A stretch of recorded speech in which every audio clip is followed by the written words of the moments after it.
Why your brain hates crowded rooms. Let me ask you something strange. You're in a room full of people, music, laughter, conversation everywhere. Yet, the loudest thing is how badly you want to leave. Not because something went wrong, or you're having a bad day. Just because something inside you screams, this isn't your world. If you've ever felt that, stay with me. What I'm about to tell you will change how you see yourself. Picture this, a family dinner, 20 people. A kid is crying, 2 conversations happen at once. Your uncle cracks a joke nobody asked for. Your aunt makes a comment about your life choices disguised as a compliment.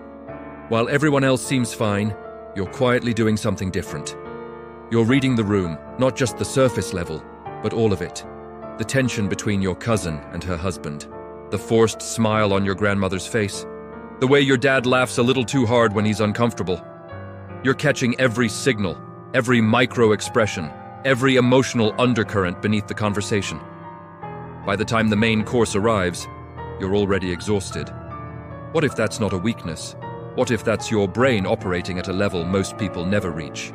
In the 1990s, psychologist Dr. Elaine Aron made a discovery that quietly changed personality psychology. She found that roughly 15 to 20% of the population possess a biological trait called sensory processing sensitivity, or SPS. Brain imaging studies on people with high SPS show elevated activity in regions responsible for awareness, empathy, and complex decision-making. These aren't regions that fire when you're just reacting. These fire when you're deeply processing. Think of it like this. Most people's brains receive the world in standard definition. They get the general picture. They hear what's being said. They see what's in front of them. That's enough. Your brain, it's running in 4K, with surround sound, closed captions, and slow-motion replay. Every facial flicker, every change in someone's tone, every moment where someone says, "I'm fine," while every other signal in their body says they are not. You catch all of it. That's not oversensitivity. That's your nervous system doing something rare and powerful. Now, here's the part that reframes everything. You know that feeling when you walk into a room and something just feels off?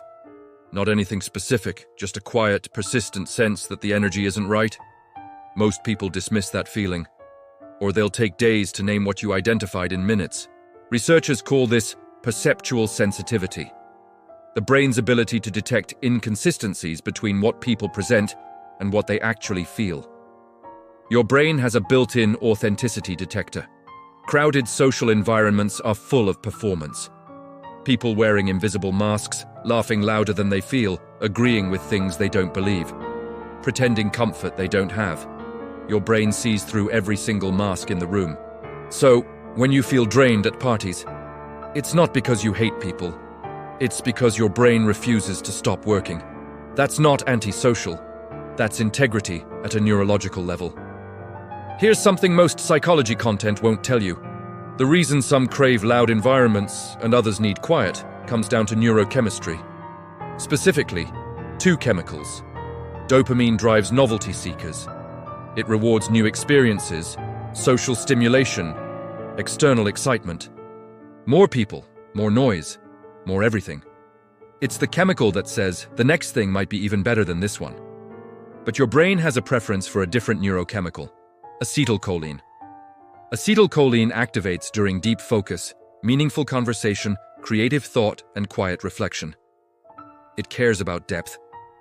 If dopamine is a fireworks show, bright, chaotic, over in 60 seconds, then acetylcholine is a fire you can sit beside for hours. When you choose a quiet evening over a loud party, your brain isn't missing out. It's seeking the kind of stimulation that satisfies it. That preference isn't a flaw in your personality. It's a feature of your neurology. One more layer. This one explains the exhaustion better than anything else. You've heard of mirror neurons. The brain system responsible for empathy, emotional resonance, the reason you flinch when you watch someone get hurt. In people with sensory processing sensitivity, this system is significantly more active. Think of your brain as an emotional Wi-Fi router. In a one-on-one conversation, you're connected to one signal. You can feel what that person feels. You process it. You respond. It's intense but manageable. Now walk into a room with 40 people. Your router doesn't turn off. It tries to pick up all 40 signals at once. Every emotional frequency in that room is running through your nervous system simultaneously. No wonder you need to go home and lie in a dark room for 2 hours afterward. You weren't being antisocial. Your brain was running 40 emotional threads and needed to recover. Now I need to say something most videos like this won't. Everything I told you is real. The science is solid. But here's the part that matters just as much. Not every quiet life is a chosen one. Sometimes what looks like a preference for solitude is something else entirely. Sometimes it's a survival response. The nervous system learns early. The world is loud. The only safe place is alone. That protective response works. It keeps you intact. But over time, it can become a wall instead of a door. There's a difference between running toward yourself and running away from everyone else. Healthy solitude restores you. It fills you up. You come back to the world more present, more creative. But solitude used as hiding, solitude driven by fear of judgment, rejection, or being misunderstood, that kind drains you too. Researchers at the University at Buffalo found a clear distinction. When solitude is chosen, it enhances creativity and emotional well-being. When it's reactive, when it's escape, it reinforces isolation and anxiety. So here's the question worth sitting with. When you close the door and breathe out, is that peace or is it relief? There's a difference. If it's peace, if your quiet is a chosen quiet built on self-awareness and genuine preference, then let me be clear. You don't owe anyone your energy. You don't owe anyone your presence. You don't owe anyone a version of yourself that performs comfort.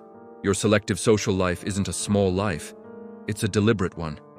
The next time someone tells you to just relax or put yourself out there more, you'll know what they don't.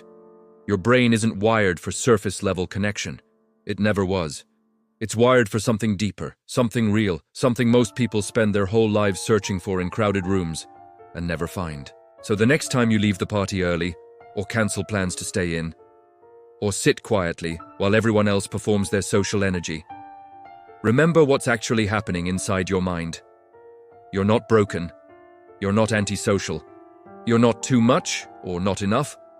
You are neurologically wired to go deeper than the surface. And in a world obsessed with noise, that kind of depth, that's rare. Protect it.